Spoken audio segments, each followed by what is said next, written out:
नमस्कार दर्शकों, स्वागत है आप सभी का हमारे इस खास कार्यक्रम खुशनसीबी के रंग मिशन हैप्पीनेस के संग में। मैं हूं आपके साथ नेहा। दोस्तों, आज हम बात करेंगे उन परिवारों के बारे में जिनके परिवार के लोग, उनके बच्चे नशे की लत से ग्रस्त हैं। नशा वो करते हैं, नशा चाहे शराब का हो, कोकीन का हो, ड्रग्स हो या फिर हेरोइन हो या कोई भी नशा क्यों ना हो। उन नशा की वजह से न जाने कितनी जिंदगियां बर्बाद हो जाती हैं।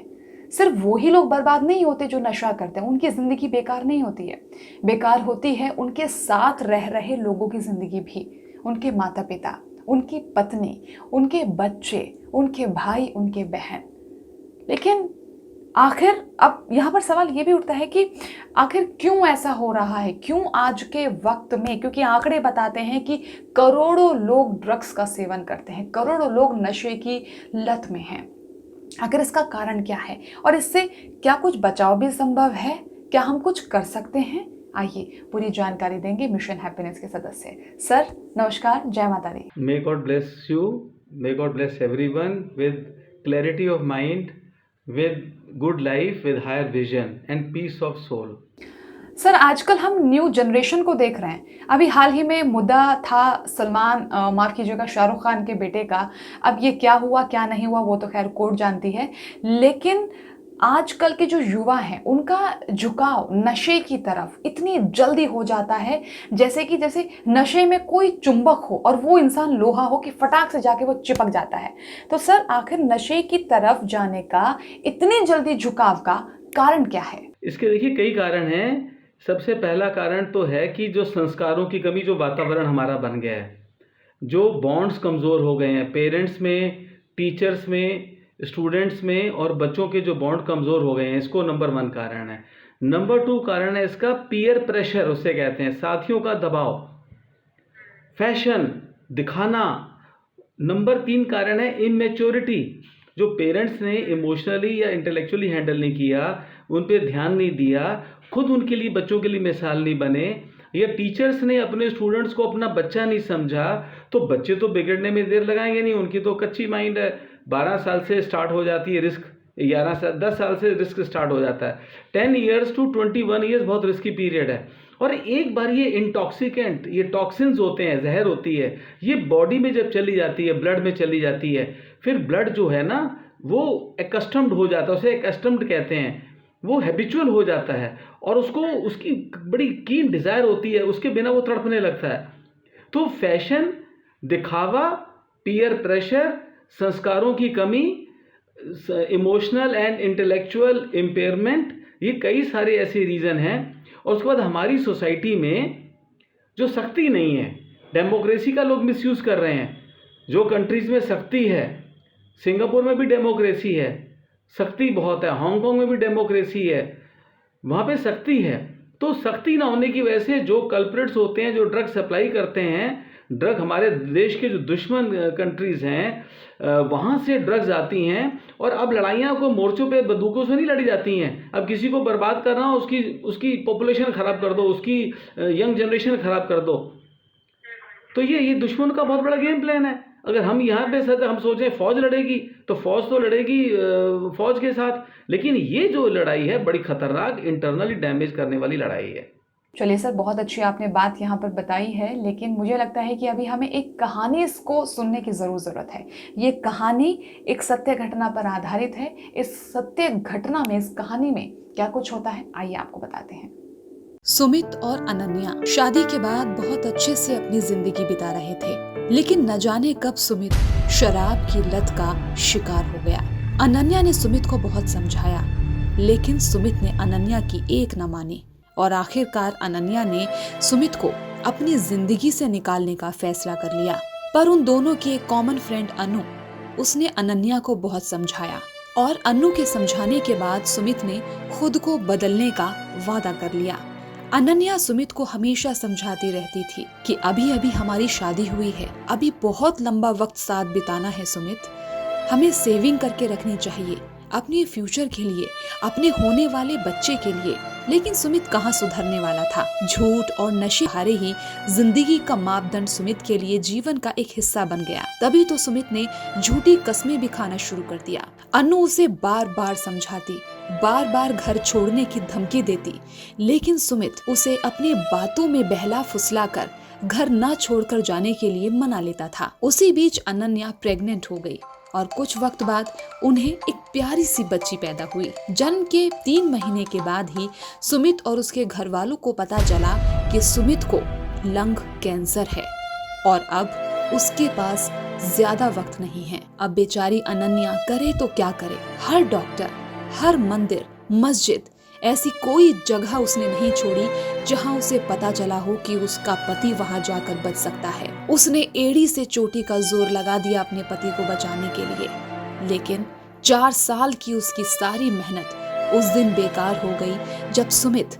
अपनी कच्ची गृहस्थी को छोड़कर जीवन को अलविदा कह गया। घर की चौखट पर रखे सुमित के पार्थिव शरीर को देखकर अनन्या और सुमित की बेटी स्नेहा बार बार पूछती रही, मम्मी पापा इतनी देर तक क्यों सो रहे हैं? मम्मी ने समझाया, बेटा पापा को बहुत दूर जाना है, इसीलिए पापा आराम कर रहे हैं। वक्त बीतता गया। सर, अभी आपने पेरेंट्स की बात की कि पेरेंट्स का बहुत बड़ा रोल होता है, टीचर्स का, फ्रेंड्स का। मुझे एक बात बताइए सर, कौन सा पेरेंट चाहता है कि मेरा बच्चा नशे की तरफ जाए? कौन सा ऐसा पेरेंट है जो चाहता है कि मेरा बच्चा संस्कारी ना हो?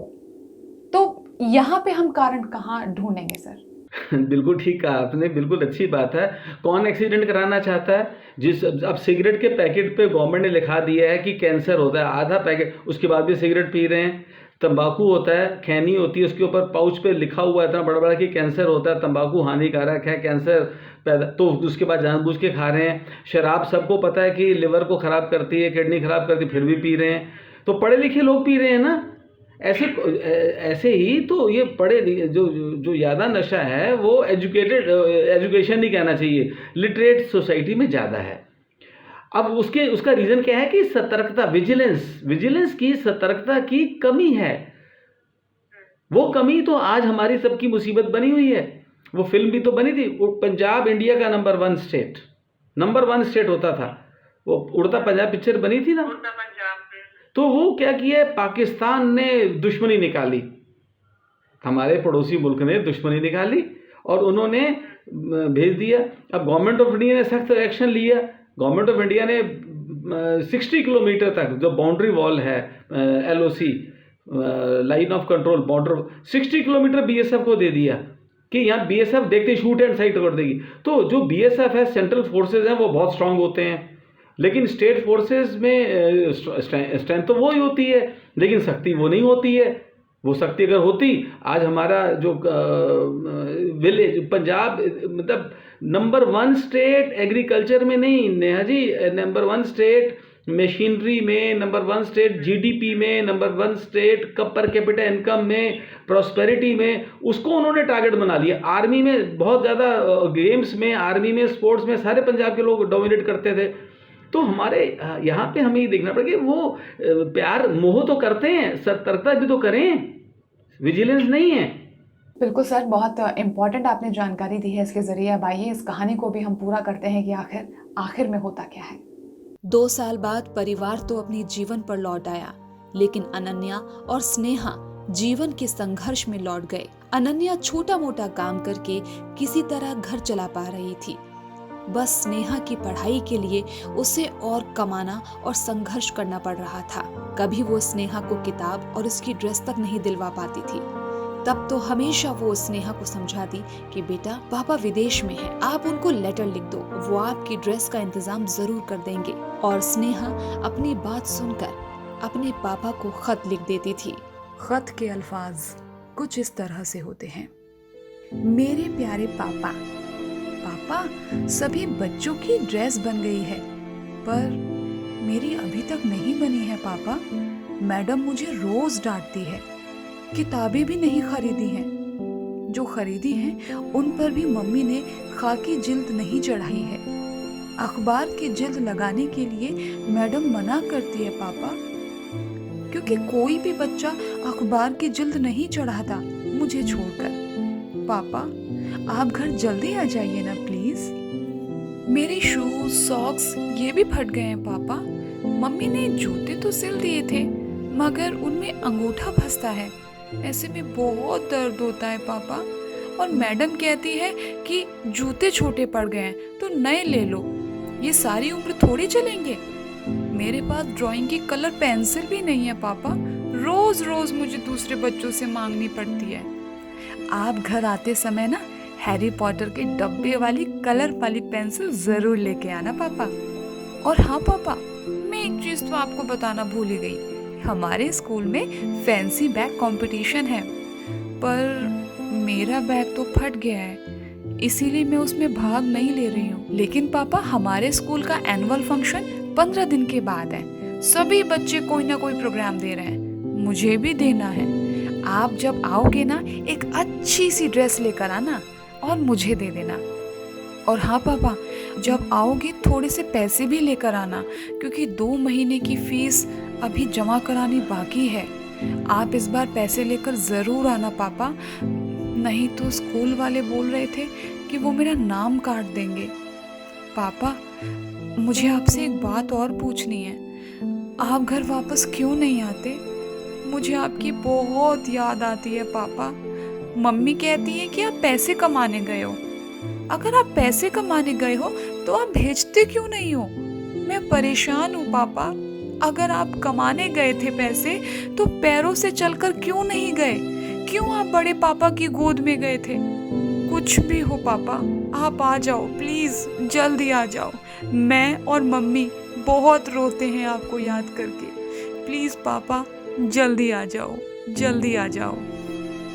इस कहानी को सुनने के बाद हो सकता है कि शायद आपकी आंखों में आंसू हो, लेकिन ये सच है। नशे की लत ने न जाने कितने परिवारों को बर्बाद किया है।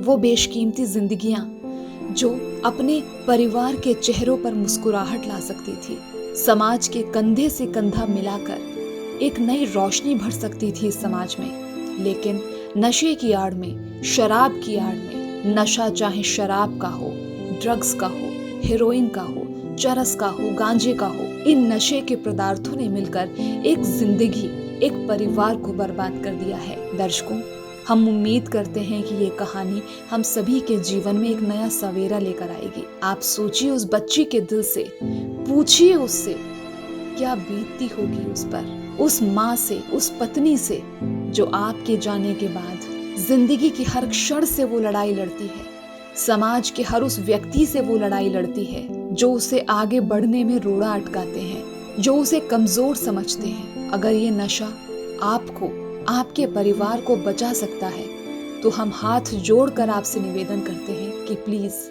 आप इसे छोड़ दीजिए। आज अभी इसी वक्त खुद से वादा कीजिए कि आप अपने लिए, अपने बच्चों के लिए, अपने परिवार के लिए, अपनी उस बहन के लिए, अपने माता पिता के लिए इस नशे को कभी मुड़कर नहीं देखेंगे। हम आपसे विनती करते हैं, छोड़ दीजिए, छोड़ दीजिए। सर, अभी हमने पूरी कहानी सुनी है। अब मेरे मन में एक सवाल ये है कि ये जो दलदल है नशे की, इस दलदल से हम अपनों को बचाएं कैसे, और जो खुद भी बचना चाहता है वो कैसे बचे? बिल्कुल ठीक है, prevention is better than cure. एक बार ये दलदल में फंस गए फिर निकलना मुश्किल हो जाता है, लेकिन फंसे ही ना। इसके लिए वही 3-4 जो हमारे हर समस्या में समाधान छुपा हुआ होता है, समाधान कहीं बाहर नहीं होता। तो समस्या जो है वो ये नंबर 1 आया, जो हमारी इमोशनल बॉन्ड्स हैं। सतर्कता करें, निगरानी करें, अटेंशन पे करें, कोऑर्डिनेशन करें, बच्चों को सलाह दें, बच्चों को खतरनाक आने वाले फ्यूचर से डराएं, जगाएं, समझाएं। टीचर्स भी करें, पेरेंट्स भी करें। इसके लिए नंबर 1 ही हो गया। दूसरा नंबर 2 हो गया, सोसाइटी में हर एक व्यक्ति जागरूक, जो देश प्रेमी है, नेशनलिस्ट। हमारी आज की जो नेशनलिस्ट की भावना है ना, जो हमारी सरकार भी अच्छा नेशनलिस्ट का काम कर रही है, तो ये राष्ट्रवादी नज़रिया बहुत जरूरी, पैट्रियोटिज्म कहते हैं इसे। तो पैट्रियोटिज्म आना चाहिए कि मैं कहीं भी, अब हम लोग सड़क पे जाते थे तो हमने देखा कोई बीड़ी पी रहा है, हाथ जोड़ते बीड़ी को पी रहे, बीड़ी छुड़वा दी, उसका तंबाकू खा रहा है तो उसको रिक्वेस्ट कर दी, सिगरेट वाले को रिक्वेस्ट कर दी। तो ऐसे अगर हम लोग जागरूकता अभियान चलाएंगे, जो समाज सेवी संस्थाएं हैं, जो रोटरी क्लब है, लायंस क्लब है, जेसीज क्लब है, ये सब लोग, जैसे पोलियो का अभियान चलाया रोटरी क्लब ने चलाया, कितना सक्सेसफुल हुआ। तो ऐसे ये अभियान campaign will have to be run by social organisation, companies participate करें, जैसे स्वच्छ भारत अभियान है, इसमें बड़े बड़े इंडस्ट्रियलिस्ट पार्टिसिपेट करें, और जो सोशल एक्टिविस्ट हैं वो पार्टिसिपेट करें, मीडिया पार्टिसिपेट करे। मीडिया के पास कितना पैसा है, टेलीविज़न में कितना पैसा है, रेडियो में कितना पैसा है, छोटा छोटा आधे मिनट का ऐड दे दें अगर, और किसी जो हमारे सेलिब्रिटीज़ हैं वो उसको स्पॉन्सर करें। लोग उल्टा यहाँ पे तो सेलिब्रिटीज़ को कहना पड़ता है कि भैया तुम ये कमला पसंद और ये जो मत करिए आप। तो सेलिब्रिटीज़ आगे आएँ, सोशलाइट्स आगे आएँ, जो क्लब्स आगे आएँ, सोशल क्लब्स आगे आएँ, ये सब मिलके करेंगे, डेफिनेटली सब कुछ अच्छा हो सकता है। सर बहुत अच्छी आज आपने जानकारी दी है। ये एक ऐसी जानकारी है ना कि जिससे कि मुझे लगता है कि अगर व्यक्ति अपने जीवन में हम उतारना चाहें तो हम कई जिंदगियों को हम बचा सकते हैं। खैर, बहुत बहुत धन्यवाद करना चाहूँगी सर आपका हमारे साथ जुड़ने के लिए। बहुत ज़बरदस्त आपने जानकारी दी। Thank you so much. भगवान सबको सद्बुद्धि दे, सभी के बच्चों में, सभी बुजुर्गों में नशा उन्मूलन हो जाए, और ये जो डी एडिक्शन हो जाए। इसमें परमात्मा के नाम का बहुत बड़ा रोल होगा। देखिए, जो नाम सिमरन करेगा उसके नज़दीक नशा आ ही नहीं सकता। जय माता दी। God bless every. जय माता दी।